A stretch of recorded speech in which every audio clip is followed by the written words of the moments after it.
तो फिल्म की शुरुआत होती है। हम एक आदमी को देखते हैं जो कि एक इंश्योरेंस ब्रोकर था। उसका नाम एलन होता है, जो अपने कंप्यूटर पर वीडियो गेम खेलने में मसरूफ था। तभी उसकी वाइफ मैरी की कॉल आती है। वो उसको याद दिलवाती है कि आज उन लोगों ने नया घर देखने जाना था। अब एलन जल्दी से अपना काम खत्म करता है और घर देखने निकल गया था, जहाँ पर मैरी एक एजेंट के साथ नए घर के पास उसका इंतजार कर रही थी। एलन के वहाँ पर पहुँचते ही एजेंट इन्हें घर दिखाना शुरू करता है। सबसे पहले वो इन्हें लिविंग रूम, फिर किचन और बेडरूम दिखाता है। तभी मैरी की नजर बेडरूम की बालकनी से बाहर जाती है, जहाँ पर वो एक पुरानी गाड़ी को देखती है। एजेंट कहता है फिक्र नहीं करें, मैं इससे पहले जब आप लोग शिफ्ट होंगे इसको पहले यहाँ से हटवा दूंगा। जिसके बाद वो उस घर को बड़े ही गौर से देखने लगते हैं। एलन अभी भी कंफ्यूज था कि उसे ये घर लेना भी है या नहीं, क्योंकि उनके मुताबिक ये घर बहुत बड़ा था। एजेंट जब ये देखता है तो उसे लगने लगा था कि शायद ये लोग घर नहीं खरीदेंगे, इसलिए मैरी और एलन को वो अब इस घर के राज के बारे में बताता है। कहता है इस घर का एक बहुत गहरा राज है, घर की एक खासियत है जो दुनिया के किसी घर में नहीं होगी। इतना कहकर वो एलन और मैरी को इस घर के बेसमेंट में एक गड्ढे के पास ले जाता है, जिसे देखकर मैरी कहती है क्या ये तुम हमें यहाँ पर दिखाने लाए हो। वो एजेंट कहता है देखिए, इसको सीवरेज मत समझे, ये इस घर का खुफिया रास्ता है और इसकी खासियत जानने के लिए आप दोनों को मेरे पीछे आना होगा। ऐसा कहकर वो एजेंट उस गड्ढे में चला जाता है, मगर मैरी जाने से मना कर देती है, जबकि एलन उस एजेंट के पीछे चला गया था।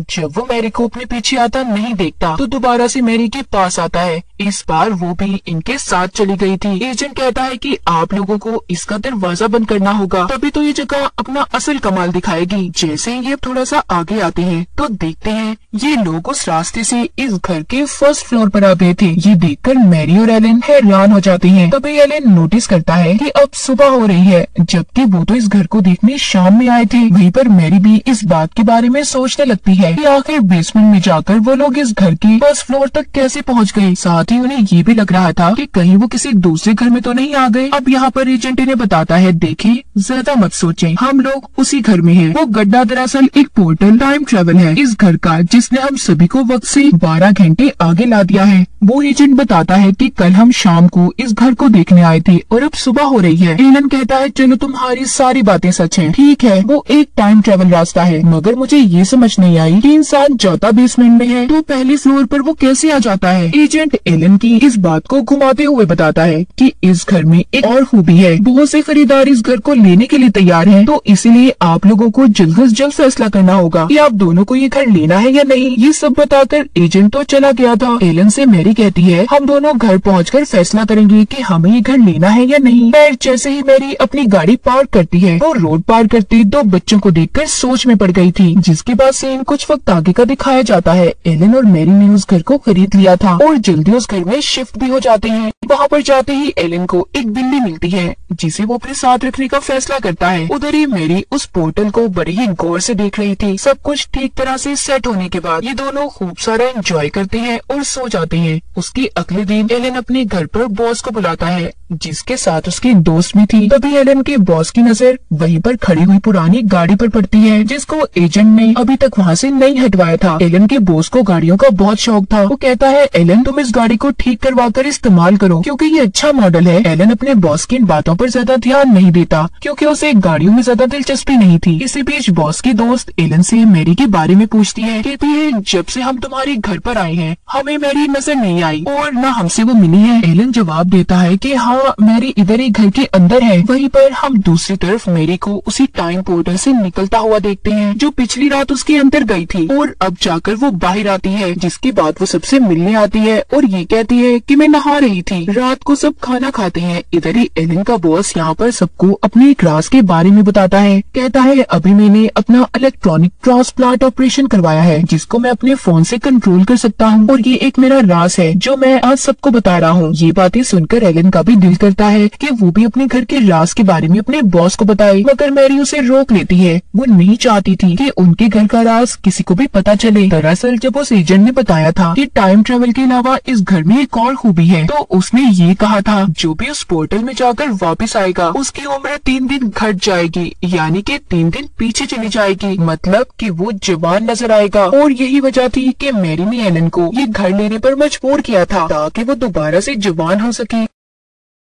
इसके कुछ देर के बाद एलन का बॉस और उसके दोस्त तो चले गए थे। उनके जाने के बाद मैरी एलन से कहती है, आओ हम दोनों मिलकर बेसमेंट में टाइम पोर्टल में चलते हैं, मगर वो जाने से मना कर देता है। कहता है कि अभी मुझे काम है और कल सुबह मैंने ऑफिस जाना है, इसलिए मैं तो सोने जा रहा हूँ। मैरी गुस्से में अकेले ही उस पोर्टल में चली गई थी। सुबह को जब एलन तैयार होकर ऑफिस जा रहा होता है तो वो उस पोर्टल के पास आकर ये कहता है कि मैरी मैं ऑफिस जा रहा हूँ। उसे लगता है कि उसकी आवाज उस तक चली जाएगी, फिर जिसके बाद वो ऑफिस आ चुका था, जहाँ पर उसके बॉस का असिस्टेंट उसके पास आता है और कहता है कि बॉस आपको बुला रहे हैं। एलन बॉस के पास जाकर कहता है कि आप मुझे फोन करके भी तो बुला सकते थे ना। वो कहता है अच्छा चलो छोड़ो इन सब बातों को, मैंने जो इलेक्ट्रॉनिक ट्रांसप्लांट ऑपरेशन करवाया है उसके बारे में तुम क्या सोचते हो। एलन कहता है कि उस बारे में बॉस मैं क्या सोचूंगा, आप बिल्कुल फिक्र नहीं करें, इस बात को लेकर आपको मैं कभी जज नहीं करूंगा। ट्रांसप्लांट ऑपरेशन करवाना आपका अपना फैसला था, बस ये थोड़ा सा खतरनाक लग रहा है मुझे जरा देखकर। ये बात सुनकर एलन का बॉस काफी खुश हो गया था। उधर दूसरी तरफ 12 घंटे पूरे होने के बाद मैरी बेसमेंट से बाहर आती है और फिर नहाने के बाद अपनी पुरानी जवानी की तस्वीरें देखने लगती है। उसे एक आइडिया आया था, वो उस बेसमेंट पोर्टल के बाहर आने के रास्ते पर एक शीशा लगा देती है ताकि वो उसमें से जब भी निकले ये देख पाए कि उसकी उम्र कितनी कम हुई है, वो कितना जवान हुई है। इसके बाद फिर से वो उस पोर्टल में चली जाती है ताकि जल्दी जवान बन सके। उसी रात एलन का बॉस अपनी दोस्त से बातें करते हुए कहता है, मुझे लगता है कि एलन की बीवी मेरे इस ऑपरेशन से खुश नहीं है, उसने इस बात का सही से मुझे कोई जवाब भी नहीं दिया था। उसके दोस्तों से समझाती है, छोड़े हमें क्या लेना देना इस बात से। उधर मेरी अपने घर में रात को जो पोर्टल से बाहर आती है वो देखती है उसका हस्बैंड एलन ऑफिस से आकर सो चुका था। मेरी एलन को जगाती है और उससे पूछती है, मुझे देखो मुझ में कोई फर्क नजर आया,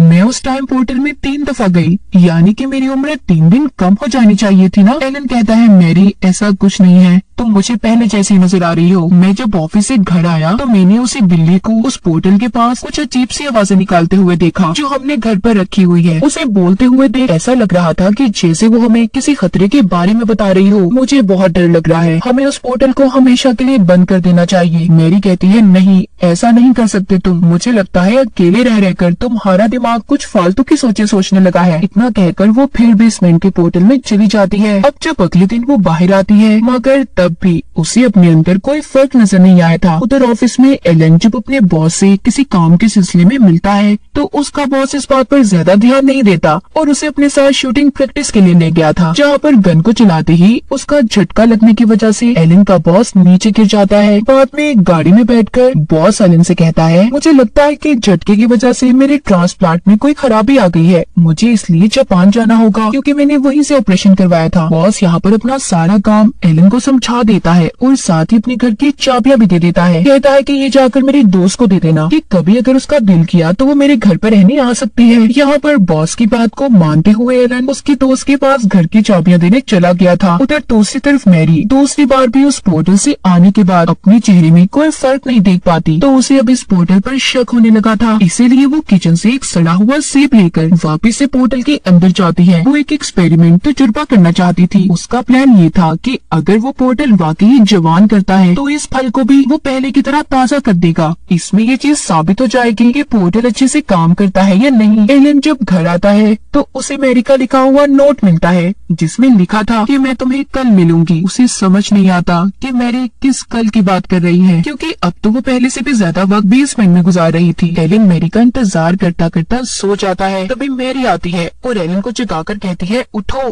देखो इस सेब को, जब मैं इसे अपने साथ लेकर गई तो ये गला सड़ा हुआ था, अब देखो ये ताजा हो गया है पहले की तरह। इसका मतलब वाकई ही पोर्टल उम्र कम कर सकता है और इसके जरिए हम दोनों हमेशा जवान बने रहेंगे और इसी के साथ साथ एलन हम अमर हो जाएंगे। प्लीज तुम इस घर के राज के बारे में किसी को कभी कुछ भी मत बताना। सब बातें सुनकर उसे गुस्सा आ गया था। वो कहता है, हटो मैरी, इसके अलावा भी मुझे बहुत से काम हैं। और इसी बात को लेकर दोनों हस्बैंड वाइफ में झगड़ा हो जाता है। इसी दौरान जब एलन उस सेब को खाने लगता है जिसको मैरी पोर्टल में साथ लेकर गई थी तो एलन देखता है उसमें से कीड़े निकल रहे हैं। उसे अब मैरी की फिक्र होने लगी थी। वो सोचता है कि जैसे सेब में से कीड़े निकले इसी तरह मैरी के जिस्म भी तो नहीं, क्योंकि वो भी तो कई बार उस पोर्टल के अंदर जा चुकी है। इसीलिए वो फौरन से उसे डॉक्टर के पास लेकर जाता है। वहाँ पर आकर वो डॉक्टर से सवाल करता है कि क्या ऐसा हो सकता है इस इंसान के जिस्म में ढेर सारे कीड़े मकोड़े पाए जाते हों। ये सवाल सुनकर डॉक्टर को भी अजीब लग रहा था। वो एलन को देखने लगता है, इसीलिए वो घर वापस आ जाते हैं। दरअसल एलन ये सोच रहा था कि सेब की तरह मैरी भी बाहर से तो जवान हो रही है, मगर क्या पता अंदर से उसकी उम्र बढ़ती रहे और उसमें भी कीड़े पैदा हो जाएं। ये बात वो मैरी को भी बताता है, मगर वो कोई भी बात सुनने के लिए तैयार नहीं थी। मैरी घर आकर गुस्से में एलन को चाकू देती है और कहती है, लो काटो मेरी जिल्द को और देख लो मेरे जिस्म के अंदर कीड़े भरे हैं या नहीं। एलन कहता है, मैरी आखिर ऐसा क्यों कर रही हो तुम, क्यों जवान होना चाहती हो? वो कहती है, मैं जवान होकर अपना सपना पूरा करना चाहती हूँ, एक मॉडल बनने का, जो मैं पहले नहीं कर पाई लेकिन अब हर हाल में पूरा करूंगी। इतना कहकर वो फिर से उस पोर्टल में चली जाती है। उधर ट्रांसप्लांट के दौरान एलन को उसका बॉस फोन करता है और कहता है कि आज मेरी दोस्त का बर्थडे है। वो कहता है, तुम ऐसा करो, मेरी तरफ से कोई अच्छा सा तोहफा लेना और उसे दे देना। इसीलिए एलन एक पर्स खरीद लेता है। उधर बॉस को डॉक्टर कहते हैं कि तुम्हारा ट्रांसप्लांट का ऑपरेशन ठीक हो गया है। तभी एक शॉर्ट सर्किट की वजह से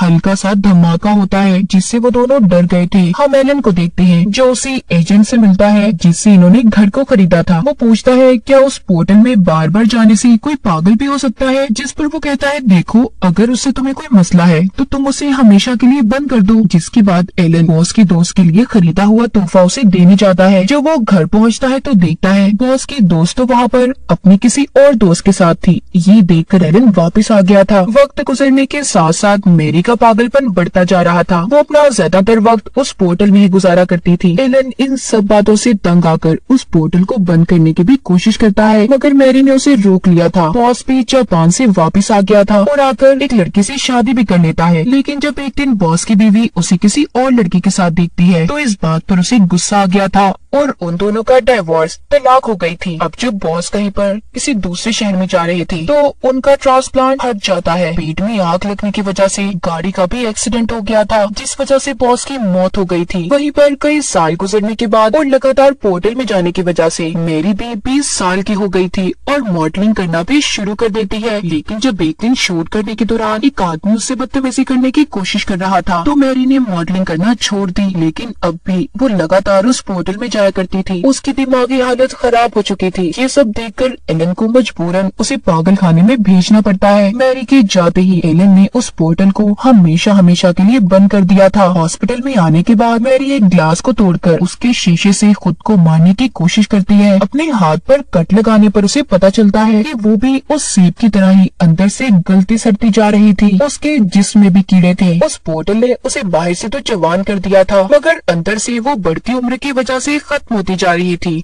अब मैरी के लिए काफी देर हो चुकी थी। सब कुछ ठीक कर पाना बहुत मुश्किल था। तो कभी भी किसी ऐसे काम को करने की कोशिश मत करो जो आपके लिए बना ही ना हो, जैसा कि एलन के बॉस ने किया। और दूसरा, मैरी की जवान होने की लालच ने उसे बर्बाद कर दिया। आप जैसे हैं जिस हाल में है खुश रहें। और इसी के साथ इस फिल्म की कहानी यहीं पर खत्म हो जाती है।